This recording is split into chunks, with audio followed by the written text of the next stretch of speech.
Hi, thanks for watching Bible Mountain. This is the beginning of a series of lessons on the third letter of John. Let me start by giving you an overview of the whole series. In this lesson, I'm going to talk about why. Why is the third letter of John in the Bible? Why should you and I study and learn the third letter of John? In the second, third, and fourth lesson, I'm going to talk about the biblical, historical, and geographical context. The context is important in order to understand how the third letter of John fits into the rest of the Bible.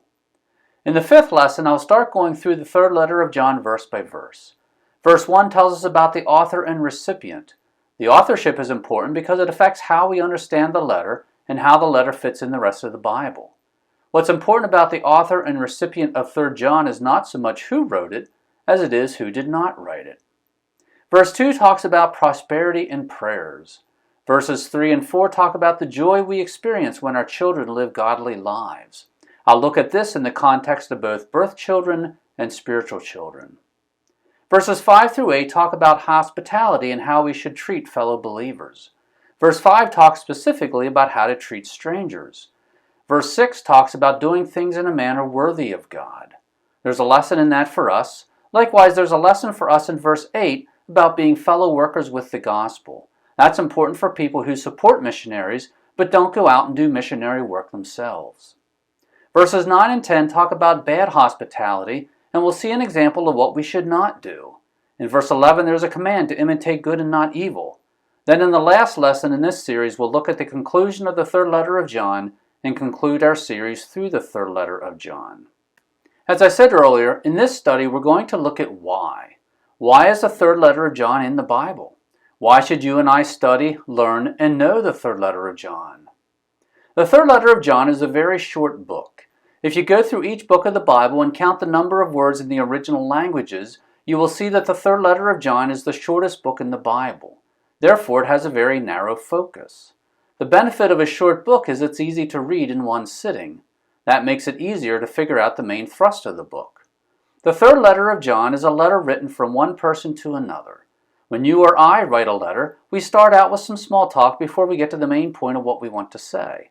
The author of the third letter of John did the same thing. The author started out with some small talk, and then in verse 5 he got to the main point of what he wanted to say. Verse 5 says, "Beloved, you are doing that which is faithful when you do things for the brothers, especially the ones who are strangers." The main point of this letter is the author wanted to tell the recipient that he was doing a good thing when he practiced hospitality towards other believers. Therefore, the point of this letter is to talk about how Christians are to treat other Christians. The author reinforced his point by criticizing a person named Diotrephes who was not practicing hospitality. We see that in verse 10. And not content with that, Diotrephes does not welcome the brothers, and he hinders those who want to and casts them out of the church. In this letter, the author complimented one man for practicing hospitality, and he criticized another man for not practicing hospitality. The main point of this letter is to give instruction about how Christians should treat other believers. As we work through the third letter of John, looking at the context and content of this letter, we are going to keep coming back to the subject of how we as Christians should treat and interact with other believers, particularly other believers who are strangers. Thanks again for visiting Bible Mountain.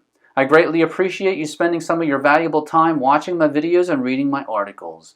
If you haven't already done so, please join either my email list or my Patreon page in order to make sure you receive all my future content. The email list is totally free. In order to join, go to BibleMountain.com, click on email, and that will take you to a page where you can sign up. Patreon is a paid subscription. This helps me cover the cost of producing Bible Mountain. If you sign up today, I will send you a free music CD. In order to join, go to BibleMountain.com, click on Patreon, and that will take you to a page where you can join. Once again, thank you for watching Bible Mountain.